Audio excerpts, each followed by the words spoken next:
Hey, what's up, Packer fans? Coach Hahn here with you in the film room on behalf of Packernet.com. Yo, it is Bears week. And if there's one thing I know about Packer fans, you guys look forward to this more than possibly any other week. So I decided to start taking a look at that Bears rushing defense and just why they're so good against the run. I'll show you clip after clip of them stuffing some of these wide zone teams like Minnesota, like Tennessee, like New Orleans, doing an unbelievable job stuffing some of these really, really good wide zone rushing attacks. And I'll show you just how they do that. So the first game that we're going to look at is Bears-Vikings, and I want you to keep your eye right here on number 92, and notice that he's off the line a little bit.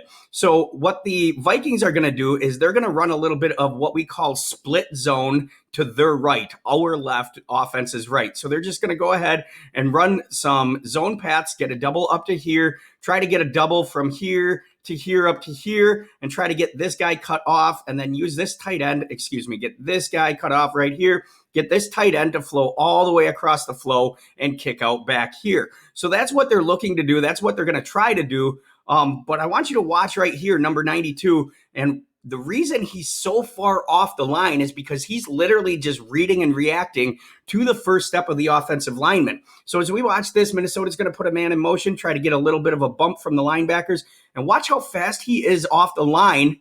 Even though he's a yard and a half back, he's just watching the first couple of steps of the offensive lineman so that he knows immediately where that play is going. Once he knows where that play is going, he can steal gaps. And this is why the Bears are so good, because they steal gaps. You can see he's got B gap covered here. He's got this taken care of. He's going to force a cutback right away from the running back, Dalvin Cook, because he beats the offensive lineman to the gap. And that's because he's a little bit behind the line of scrimmage, so he can initiate contact with that offensive lineman when that lineman's third step is in the ground. We try to teach get that second step in the ground from the offensive lineman before you actually initiate contact. Well, with him being so far back, he can actually beat the lineman to the spot and start to run that scheme for him. And then they have their fall-in cutback player here, the nickel buster screen. We'll watch this come all the way across from that tight end and try to get that kick out.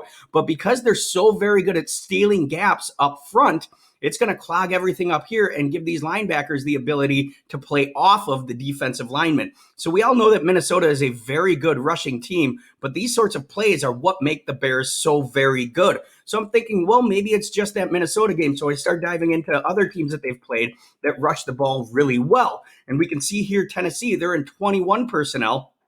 So they've got a fullback and a tight end in the game. And I'm like, well, maybe Derrick Henry can do a little something against the Bears. And as I'm watching this, it's the same stuff.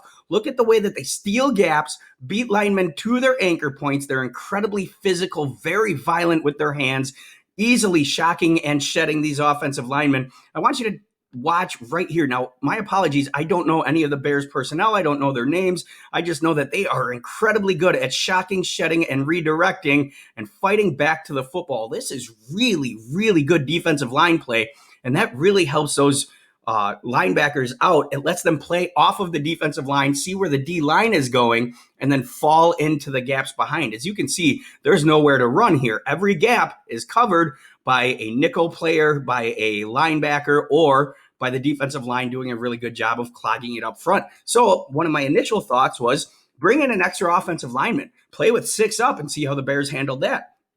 So I found this play from the Saints game. You can see the Saints did that. They brought in an extra offensive lineman. They have 6 offensive linemen he reported as eligible, and they're just going to run some of that same split zone type of stuff where they're going to bring the fullback back, try to kick here, and it still doesn't work because they're so fast off the line. They get off so fast, they read and react so quickly, and they just come through and cancel all of these gaps. They stand linemen up. They start their steps just a little bit back, even when they get cut. So I want you to watch right here. He's going to get cut out of the backfield by the fullback coming across, violently shock and shed and get up and make the play on Latavius Murray again. So we're watching guys like Dalvin Cook and Derrick Henry, Latavius Murray, Alvin Kamara, all these top-tier running backs on all these top-tier rushing teams, and they're going nowhere against this Bears defense. They're being held to like 3 yards a carry.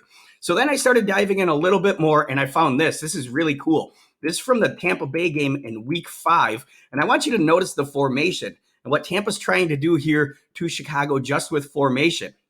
This is a formation we call ace left on over, which means there's 2 tight ends in the game. One here, that's what we call a nub tight end because there's no receiver outside of him. He's the last man on the line of scrimmage, and he's the last man on the formation to the offense's right. And then we have a tight end on the line right here, and then 2 receivers right here and right here off the line. And what that does is it starts to widen out this outside linebacker here. The Bears play a base 3-4 defense and really like to walk those outside linebackers up to force some cutback opportunities for the running back.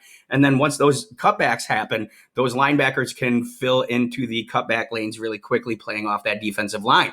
But this, by Tampa Bay, this is a really nice design formationally to go ahead and get that outside linebacker widened out a little bit.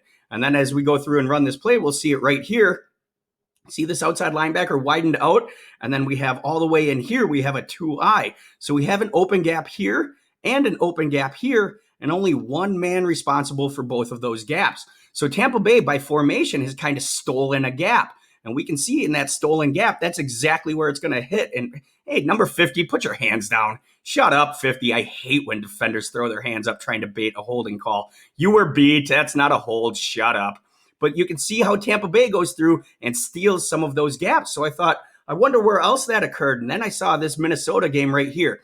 And they did the same thing, except instead of going ace with a tight end, they put a receiver out just so this backside safety couldn't get too nosy. And then this is where things really started to click for me. Right here, we have an tight end, and then your 5 offensive linemen. And you can see they've removed that outside backer with formation. Now that outside backer is way to the right of the screen out here because he's got to get out and cover one of those bigger slot guys. So now what Minnesota's going to do is use their tight end to pin down on this defender because he's got a great angle, and this is called setting the edge. With this angle, he can just pin down right here with a really nice angle and set that edge. Then you can get these linemen to wall out around it. This is a technique we call pin and pull. This is a play called pin and pull, where we pin on the outside and pull these linemen around. So we'll watch Minnesota run this very well against Chicago, get the edge set, and then right here you can see this is that outside linebacker that had to be removed from the box via formation. Then they can get those elephants on parade, get those big guys out running. Now Dalvin Cook can go through, pick up 8-9 yards a pop. Then I got to thinking, hey, that actually kind of looks familiar. And then I found out Green Bay actually has this in their repertoire. We saw it against Jacksonville. Green Bay obviously had a very difficult time running the ball against Jacksonville's front 7 in that Jacksonville victory. So one of the things they did after halftime was pull out a little bit of pin and pull. So you'll see St. Brown right here wall off this defender. Billy Turner here is going to get outside, and then Patrick, the right guard, is going to flatten out on this angle, and this is going to be a big pop. This is an easy way with formation and play call to just steal the edge. Right here, we've got the edge sealed. We've got a crack block coming here from Adams. We've got your elephants out on parade. We've got Patrick up on level to linebacker. This thing's going to pop, and it's going to go really well. Get those big guys out running against some linebackers, stretch the field a little bit more horizontally as opposed to trying to run wide zone and inside zone down their throats, and all of a sudden you can get something here. So if you're looking for a lot of between the tackles, wide zone cutback running against Chicago this week, I don't see a ton of it, but they do have some things formationally that they can do where they can get some of those guys out of the box and then use those great blocking angles and pin and pull and some of that gap scheme stuff to hopefully pick up a few yards on the ground. Again, my name is Coach Hahn. Thanks for taking a look at this on behalf of Packernet.com. Can't wait to see you next week.